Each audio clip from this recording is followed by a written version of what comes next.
વિરામ બાદ આપનું ફરી સ્વાગત છે.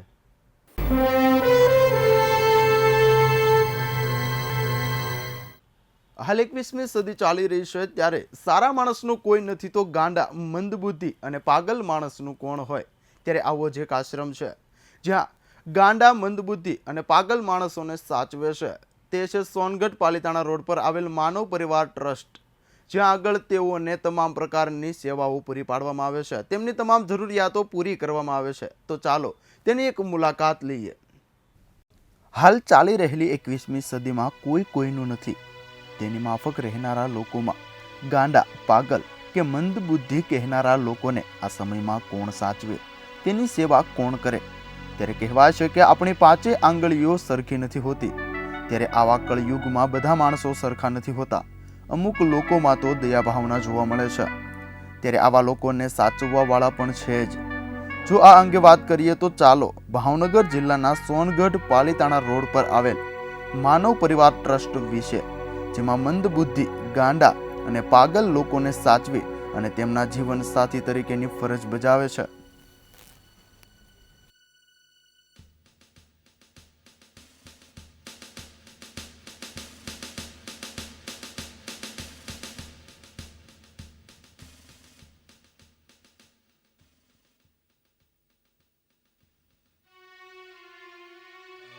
અત્યારના યુગમાં સારા માણસ સાથે બેસવા તો સૌ રાજી થાય છે, પણ આવા લોકો સાથે ઊભા રહેવા પણ માણસો રાજી નથી. ત્યારે આમને જમાડવું, નવડાવવું કે પછી તેમને કપડાં પહેરાવવા, નખ કાપવા, આ બધું કોણ કરવા રાજી થાય? ત્યારે કહેવાય છે નહીં કે આવા લોકો માટે કુદરત પણ તેમની સેવા કરવા વાળા લોકોને ઊભા કરતા જ હોય છે. લાકડા હતા તે ગામના સોરી સોરી એક લઈ ગયા. કાહળ વિશે બાળશે ને ભગવાને જેવો કેટલી કસોટી કરી. હરિચંદ્ર એવો ક્ષત્રિય થઈ ગયો કે એને એક મોં લવાડવું, અસત્ય વસ્તુ કરી નહીં.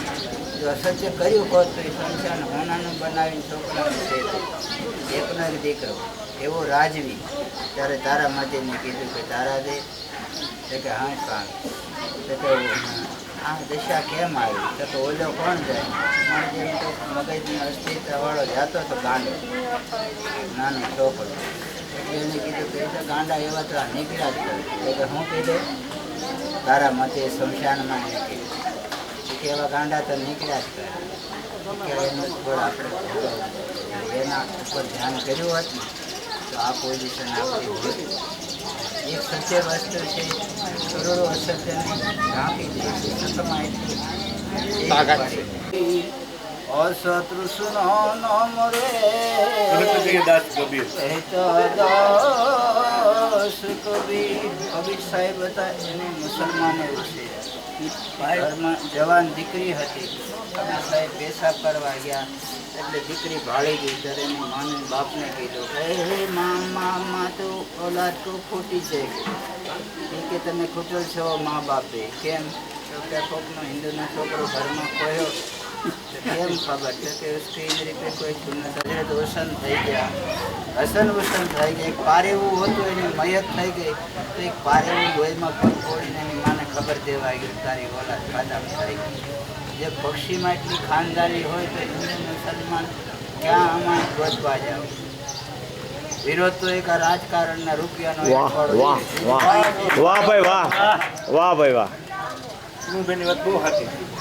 જન્મથી નથી. માં તો બધી હરકી છે ને મુસલમાનની કે જન્મ દેનાર, એમાં તો કોઈ ફરક નથી. અને ગાયને પેટે ગાયનો વાસરો આવે, ત્યાં કોઈ હાંભળ્યું બકરાનો જન્મ તો આપણે માની કે યુગ પલટી. આ તો ઘેર છોકાઈ કરવી છે જગતને જડવા. ધન સંપત્તિ, માન, શોભા અને આ સુખની સાઠ જેમાં એમાં કઈ મમાઈ જાય. એનો સાચું સુખ કોઈ સમાજ નહીં. હિન્દુ હોય કે મુસલમાન હોય, કોઈ સુખી આત્મા હોય એને હારે છે ને. આજે અમે આવા છીએ તમને બધા નડીએ છે ભાઈ. આ એક વાત છે ભાઈ. આ અંગે જો બે શબ્દોમાં વાત કરીએ તો પથ્થરોના મંદિરોમાં ભોગ ધરાવીને અખંડ દીવાઓ બાળવા કરતા દુઃખ અને ભૂખથી બળતા માનવીઓનો આત્મદીવડો બુઝાઈ જાય એની કાળજી લેવાથી કદાચ પરમેશ્વર આપણી ઉપર વધુ રાજી રહેશે. જો આવા લોકોની મદદ કરીશું તો કદાચ આવા વારા આપણા ન આવે તેવું માની શકાય.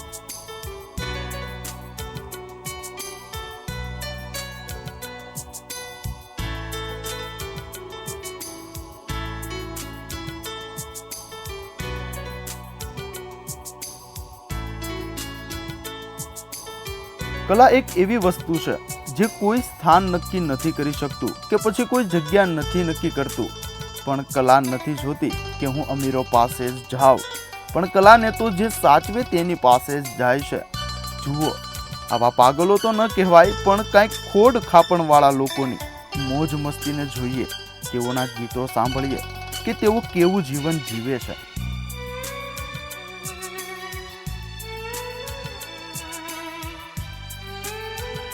કુદરતે આપેલી કળાનું કોઈ સ્થાન નથી હોતું. કોણ કહે છે કે ગાંડાઓ પાસે સંગીતનું જ્ઞાન નથી હોતું? તમારા કાને જ સાંભળો, આ આશ્રમમાં આપણા ભારતમાંના સિંગરો કરતાં પણ સારું ગાઈ શકવાની કળા છે. નહીં રે ભૂલાય, નહીં રે ભૂલાય, સાજણ તારા સંભારણા.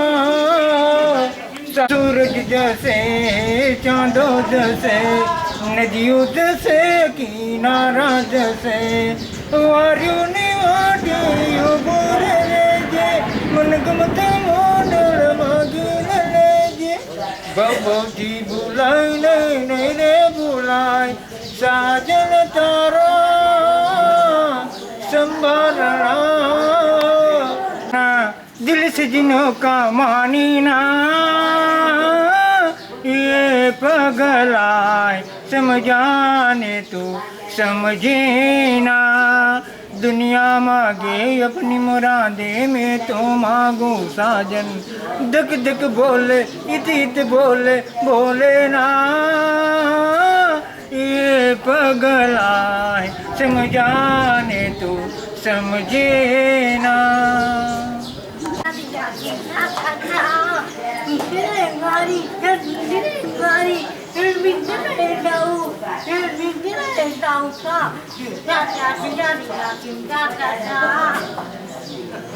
मिस्टर इंडिया थे करते प्यार, मिस्टर इंडिया थे तुम आंखों कलश में ना बढ़ना चाहो, मांस फटे क्लस्टर. मिस्टर इंडिया थे दीवानी में दीवानी, दीवाना में दीवाना. ईमान दिले हाय कि बेंताई मान दिए चियामी. दीवानी में दीवानी, दीवाना में दीवाना. કહેવાય છે કે ગરીબોના ઘરમાં તેલ ટીપું દોહેલું અને અમીરોની કબરો પર ઘીના દીવા થાય છે. એ જ મને નથી સમજાતું કે આવું શાને થાય છે. જન્મજાતથી પાગલ લોકો બહુ ઓછા હોય છે. પરિસ્થિતિ અને વરવા સંજોગો માણસને પાગલ બનાવે છે. એને સમયસર અને નિયમિત માણસાઈની હૂંફ મળે તો તેઓ પાછા સ્વચ્છ અને સાજા થઈ જાય છે. આ આશ્રમમાંથી 4 વર્ષ દરમિયાન ઘણા જ સાજા થયેલા પીડિતોને પુનર્જીવન આપી તેમના પરિવારોને સોંપ્યા છે. આવો માનવતાના દીવડા પ્રગટાવીએ. આપી શકાય તો આપજો એને ખાવાને રોટલો, આપી શકાય તો આપજો એને રહેવાને ઓટલો, પણ આને કદી ન આપતા ધક્કો, કારણ કે ક્યારેક આપણે પણ ખાવો પડશે ધક્કો. ત્યારે આવી જ કંઈક સેવા બજાવવાને સિંહોર તાલુકાના વળાવડ ગામે આવેલ મોમાઈમાના મઢના ઉપાસક ચિમનભાઈ પરમાર દ્વારા આ તમામ લોકોને ભોજનની વ્યવસ્થા કરી આપેલ.